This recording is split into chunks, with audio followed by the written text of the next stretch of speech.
And you are learning English word power and idiom and phrases. We shall discuss about today the more 10 idioms and phrases. हम लोग आज 10 idioms पर discussion करेंगे जो आपके लिए बहुत ही इंपॉर्टेंट होने जा रहा है, इसलिए लास्ट तक बने रहिए और इस वर्ड्स को समझिए. हम लोग आज पढ़ेंगे. यदि आप नए हैं तो चैनल को सब्सक्राइब कर लीजिए और बेल आइकन प्रेस कीजिए. इसके पहले कि हम लोग शुरू करें, लाइक और अनलाइक बटन भी दबाएं, कमेंट भी करें ताकि हमें यह पता चल सके कि यह जो है कैसा है. तो आइए चलते हैं, देखते हैं. कुछ ऐसे इडियम्स यहाँ पर लिखे गए हैं जिसका मीनिंग हम लोग जानेंगे. इडियम्स कुछ अलग रहता है, उसका मीनिंग्स कुछ अलग रहती है. तो हिडन मीनिंग्स कह सकते हैं कि इडियम्स के मीनिंग्स जो होते हैं हिडन मीनिंग होते हैं. तो आइए एक एक करके इलस्ट्रेटेड हम लोग जानेंगे. इसके लिए एक आएगा, let the cat out of the bag. पहला जो इडियम्स है, let the cat out of the bag, ऐसे समझ में आ रहा है कि बिल्ली को बैग से बाहर आने दो या बिल्ली बाहर आ गई. इसका मतलब कि कुछ ऐसा कार्य करना जो कि सीक्रेट, जो रहस्य है, जो कि छुपी हुई बात है, वह अचानक बाहर आ जाना. बिल्ली को रखे बैग में अचानक कि कोई ना देख पाए और फिर वो बाहर आ जाती है. तो let the cat out the bag. Reveal secret. Reveal secret. Reveal secret का मतलब होता है कोई ऐसी रहस्यमय चीज जो लोगों को बताना नहीं चाहते फिर भी वो जो है पता चल जाता है. तो पहला रहा कि let the cat out of the bag, it means reveal the secret. Next, to cut corners. It means cut. Cut means काटना. कार्नर्स कोने को. कुछ ऐसा आप फिगर बना रहे हैं, कटिंग कर रहे हैं आप और SUPW बना रहे कुछ ऐसा चीज, लेकिन जो कार्नर कट जाता है. आप कैची, आप सीजर हैंड में और जो पेपर है वह कट जाता है. इसका मतलब कुछ ऐसा हो जाता है जो गड़बड़ हो जाता है. It means to do something, to do something badly. कुछ गड़बड़ हो जाना, कुछ बैड हो जाना, इसके लिए था to cut corners, to do something badly. Corners काटते समय आपका कट जाता है जो कि काटना नहीं चाहते थे. The last straw. Next idioms here, last straw. Last means last, straw means कोई तिनका हो, कोई ऐसा हल्का खरपतवार हो जिसको कि स्ट्रा कहते हैं. The last straw. कह जाते हैं ना कि आंख में अगर कोई स्ट्रा पड़ जाता है तो परेशानी होती है, उसको निकालना कितना कठिन काम होता है. तो कोई ऐसी चीज जो कि परेशानी का सबब हो और अंतिम वो निकल जाता है. The final. The final something. Irritation. कुछ ऐसी चीज जो कि इरिटेशन पैदा करता है, कोई उसमें परेशानी बताता है, कुछ उसमें दिक्कत के लिए आता है. अगर वह जो लास्ट स्ट्रा अगर वो समाप्त हो जाता है तो हम कह सकते हैं कि it was the last straw. कहते हैं ना कि जब 370 जो आर्टिकल अनुच्छेद जम्मू कश्मीर के लिए वह उसका समाप्त हो जाना, इसे मतलब परेशानी हट जाना, लास्ट स्ट्रा हो जाना, the final something irritation. Next, apple of one's eye. Apple. Apple very, apple तो बहुत ही इंपॉर्टेंट चीज होती है. एप्पल. एप्पल मीन्स सेब. एप्पल कहते हैं कि an apple a day keeps doctors away. एक सेब अगर खाते रहते हैं तो स्वस्थ रहेंगे, यानी कि डॉक्टर के पास जाने की जरूरत नहीं रहती है. Apple. Apple is important things. Apple of one's eye means किसी के आंखों का तारा होना, यानी कि वह, suppose that if you have laptop of apple, of अमेरिकी IT company Apple, and you like most someone hurt it and it fell on the ground and breaks it, then you become angry. It means apple of one's eye. Very dearly. Very loving. Very loving. कोई अपने जो है बेटे को, बच्चे को क्या मानता है? Apple of one's eye. इसका मतलब कि वो आंखों का तारा होता है, बहुत प्रिय होता है. Number 5, under the thumb of. Under the thumb of. Thumb अंगूठे के नीचे होना. It means under the thumb of means under control, under control of someone, under control of someone, किसी के अधीन होना, किसी के अंडर में होना, अंडर द थंब ऑफ, किसी के अंदर में होना मीन्स किसी के अधीन होना। Next apple pie order, apple then pie, samosa kachori को हम एप्पल पाई कहते हैं।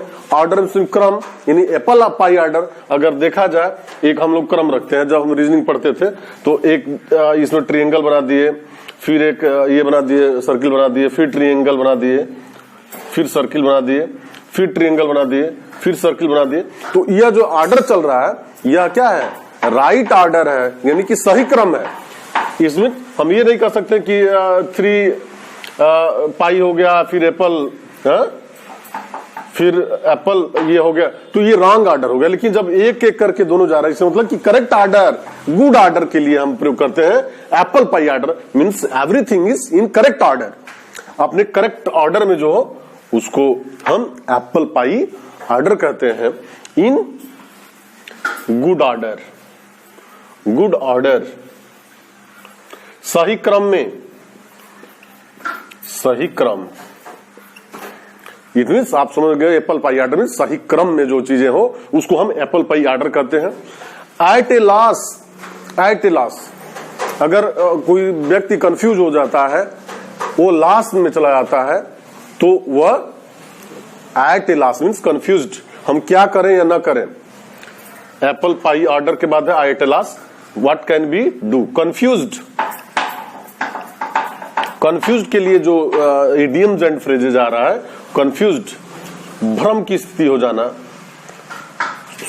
निर्णय न लेने की दशा को हम एट ए लॉस कहते हैं। एट ए लॉस, कंफ्यूज्ड, निर्णय न लेने की दशा, निर्णय न ले पाना, निर्णय न ले पाना, उसमें at a loss. Next idiom with one accord, एक सुर में, एकॉर्ड, एकॉर्ड जो सुर लय होता है उसको हम जो एकॉर्ड कहते हैं। If the musician are playing their musical instrument in same way, everyone was playing something, something guitar, something fiddle, something sitar and harmonium etc, banjo, it means जब सभी लोग एक ही सुर में गा रहे हैं तो उसको जो है हम वन एकॉर्ड कहते हैं। ऑन एनिमसली, ऑन एनिमसली, इसका मतलब कि एक स्वर में, एक स्वर में, एक स्वर के लिए होगा विथ वन एकॉर्ड। जो कार्ड होता है ना, कार्ड, कार्ड मीन्स जो तार होता है बेंजो का और हारमोनियम का, उसका गिटार का, उसको हम कार्ड करते हैं। आप वंस स्लीव, स्लीव होता है ना, स्लीव, आस्तीन, जिसको स्लीव कहते हैं। तो स्लीव में ऐसे मोड़ मोड़ के क्या करें, कुछ रख लेंगे, कुछ छुपा लेंगे, और फिर someone goes to examination and keep something here, the cheat, the written material inside the sleeve, and when he gets chance he opens it and try to write something from that cheat or the written material, and it means hidden article, hidden article, item, hidden item को हम क्या कहते हैं? Upon sleeve, किसी के sleeve में, आस्तीन में कुछ होना, इसका मतलब कुछ न कुछ छुपा होना, कुछ न कुछ सीक्रेट होने के लिए हम अप इन वन स्लीव करते हैं। नेक्स्ट हम लोग देखेंगे a man of straw, second idioms in sentence in the lecture, a man of straw and the last. A man of straw, straw means very weak होता है, जो खर पतवार होता है, बहुत ही तिनका होता है। तिनका क्या होगा? हवा उड़ गया और उड़ा ले जाता है हवा, इसका मतलब कि कोई कुछ कहा, कुछ ऐसा व्यक्ति, वीक पर्सन। मैनिफेस्ट्रा, इसका मतलब वीक पर्सन, जो कमजोर व्यक्ति होता है उसको हम ए मैनिफेस्ट्रा कहते हैं। कमजोर व्यक्ति, ये मैनिफेस्ट्रा, वीक पर्सन।